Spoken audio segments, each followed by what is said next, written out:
Let's get to Tim Walz, who, just when you think no one's sitting at this table, neither she nor the big white blanket, can embarrass themselves any further, he does.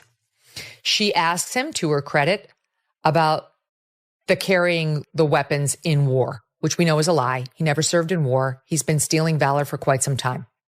And take a listen to this answer. Say, hey, when there's a problem, you call a man. The Democrats can't even tell you what a man is. So when you hear Walz brag about how much of a man he is, what does that tell you? I think there might be a little bit of a cope there, you could say. There's a little bit, he has to remind us how masculine he is, trying to not even be able to load a shotgun or fix a truck. Tim Walz thought he could glide by on polished speeches and staged photo ops, but Megyn Kelly and Charlie Kirk came swinging with political wrecking balls. In a ruthless takedown, they exposed every flaw in his leadership, from crumbling education systems and surging crime to empty policies disguised as progress. This wasn't mere critique. It was a full-on dismantling. They pulled back the curtain and revealed a governor more obsessed with headlines than actual results. The performance is done, and the truth just took center stage. You said that you carried weapons in war, but you have never deployed actually in a war zone. A campaign official said that you misspoke. Did you? Well, first of all, I'm incredibly proud. I've done 24 years of wearing the uniform of this country. Equally proud of my service in a public school classroom, whether it's Congress or the governor. My record speaks for itself, but I think people are coming to get to know me. I speak like they do. I speak candidly. I wear my emotions on my sleeves, and I speak especially passionately about our children being shot in schools. I'll tell you one thing. The most masculine thing that someone can do in America today is stand up for women that are not able to stand up for themselves. Right. So while Tim Walz is going on Gavin Newsom's podcast, attacking me, by the way, saying that I'm a bad guy.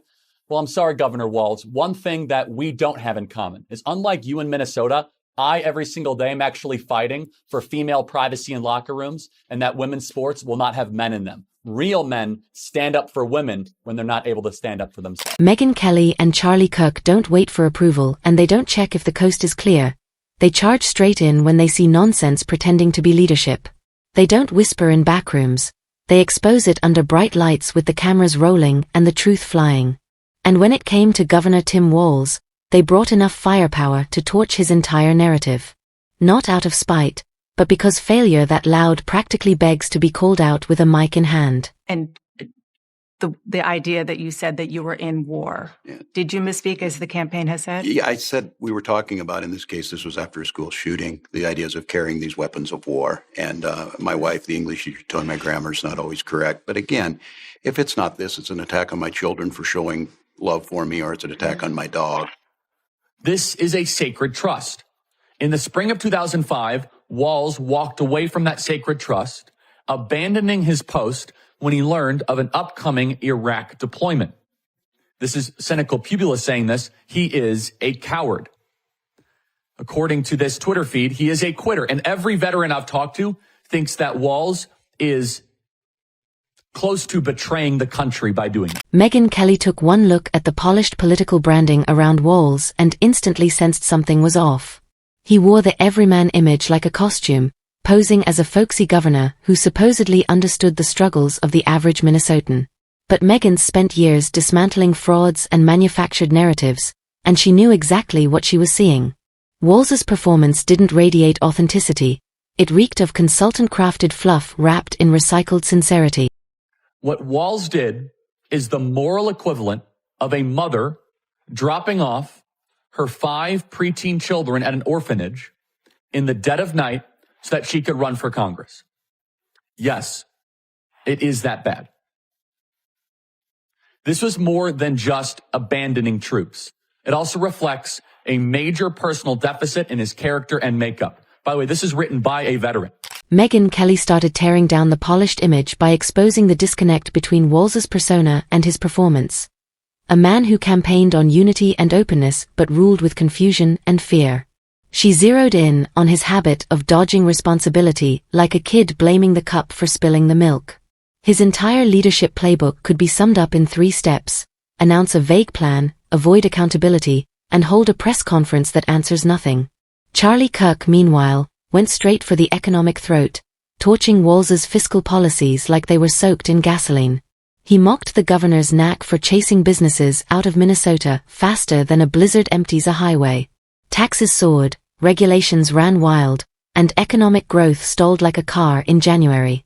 Charlie highlighted how Walz seemed to define prosperity as creating more government jobs while punishing private enterprise for doing too well. Then they zoomed out to reveal the bigger picture. Megyn broke down the governor's chaotic pandemic response, calling out how he played amateur epidemiologist while operating a full-blown fear campaign. Lockdowns hit hard, but selectively, based on political optics, not science. Small businesses were crushed, big corporations skated by. Schools were shuttered while bars got special treatment. Megyn argued this wasn't public health, it was pure politics dressed in a lab coat. The idea that you said that you were in war. Yeah. Did you misspeak as the campaign has said? Yeah, I said we were talking about, in this case, this was after a school shooting, the ideas of carrying these weapons of war. And my wife, the English teacher, told me my grammar is not always correct. But again, if it's not this, it's an attack on my children for showing love for me, or it's an attack on my... Charlie turned up the heat with hard proof, pointing out how Walz would showcase selective data one week and bury it the next depending on which way public opinion shifted. Hospital capacity numbers were exaggerated, projections consistently missed reality, and policies seemed crafted more to calm headlines than actually protect people. Charlie labeled it panic management disguised as leadership. Instead of preparing the public, Walz spread fear, and when real leadership was needed, he froze like a deer in the political headlights. But it wasn't just the decisions, it was the drama. Megyn called out how Walz always managed to show up for the perfect photo op. During floods, protests, vaccine rollouts, there he was, sleeve rolled up, somber expression on cue, like a walking scene from a documentary called The Burden of Leadership. And yet, when the fallout came, cities in flames, students left behind, small businesses wiped out, Walz vanished like a ghost with a PR team. Charlie didn't let the riots slide either. He brought receipts showing how Walz mishandled the George Floyd protests turned riots. Cities spiraled into chaos, law enforcement was overwhelmed, and Walz waited until the damage was already done before finally calling in the National Guard. Tim Walz then lied about it to run for Congress and acted as if he was on the front lines. And people in Walz's battalion died. People under his supervision died. If Master Sergeant retired Walz could not be trusted to fulfill his duties he had to his soldiers, his unit, and his nation in 2005, how can he be trusted to be vice president in 2025? Charlie ridiculed the claim that Walz was simply waiting for more information. He said it looked more like Walz was stalling, hoping someone else would clean up the chaos so he could swoop in and take the credit. The hesitation, the delays, the let-it-burn strategy all painted the picture of a man more terrified of political backlash than actual destruction. Then came education. Megyn tore into Walz's school record with surgical precision, exposing just how deeply Minnesota's students have suffered under feeble leadership. Despite being a former teacher, Walz presided over one of the sharpest declines in academic performance the state has seen in years. Reading scores dropped, math scores plummeted, and instead of fixing it, Walz doubled down on remote learning while offering no real answers. Then they tackled the cultural issues. Megyn broke down how Walz has spent his term straddling every social debate, trying to appease both sides and ending up as the political version of bland soup. He doesn't lead with principles. He leads with polling data. And in trying not to offend, he managed to disappoint nearly everyone. She called him out for enabling extreme agendas while wearing the mask of a moderate, claiming his so-called centrism was nothing more than extremism cloaked in a soft Minnesota accent. What kind of bullshit is that? No, you don't, sir. We don't lie about military service we didn't actually perform, like going to war. We don't steal valor by saying that we had a higher rank in the National Guard than we did. We don't run around saying we served in operating enduring freedom in Afghanistan when we didn't. We don't stand and watch somebody say that we were in combat in Iraq when we weren't. Charlie kept the heat coming, zeroing in on Walz's loyalty, not to Minnesotans, but to the political machine. He argued that Walz didn't lead the state, he followed orders, from donors, party strategists, and whatever trendy progressive narrative was hot that week. When the party said to mask the kids, he obeyed. When they said to shut down churches but keep liquor stores open, he didn't hesitate. When they told him to act like crime wasn't real, he nodded along like a bobblehead in a hurricane. Charlie's message was clear. Walz wasn't a governor. He was a brand manager for the Democratic Party, wearing snow boots and playing pretend. And the takedown didn't stop there. Megyn shifted to public safety, pointing out how under Walz's leadership, law enforcement had been stripped of support, funds, and morale. Police were discouraged, crime was surging, and everyday citizens were left to wonder why protecting communities suddenly became a political taboo. With stats, officer resignation rates, and real-life stories, she connected the dots between soft-on-crime policies and the real-world consequences that followed. Walz didn't just fail to stop the breakdown. He played a role in the illusion that caused it. Together, their critique wasn't some emotional rant, it was a full-scale dissection. Leadership, economy, education, safety, culture, they hit every pillar with precision. And that's what made it so devastating. It wasn't loud. It was lethal. It wasn't dramatic. It was direct. Podcast attacking me, by the way, saying that I'm a bad guy. Well, I'm sorry, Governor Walz. One thing that we don't have in common is, unlike you in Minnesota, I every single day am actually fighting for female privacy in locker rooms and that women's sports will not have men in them. Real men. They tore down the talking points, demolished the excuses, and mocked the flimsy narratives until all that remained was the image of a man who talked tough, acted timid, and governed like he was always waiting for someone else to take the lead. And they weren't done.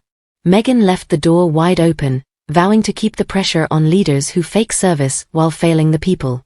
Charlie promised to keep exposing the data, the double standards, and the political acrobatics being sold as leadership. Because while Tim Walz might keep smiling through press conferences, the curtain's already been pulled. Then they moved on to Walz's climate agenda, a polished production of political theater that collapsed the moment it met reality.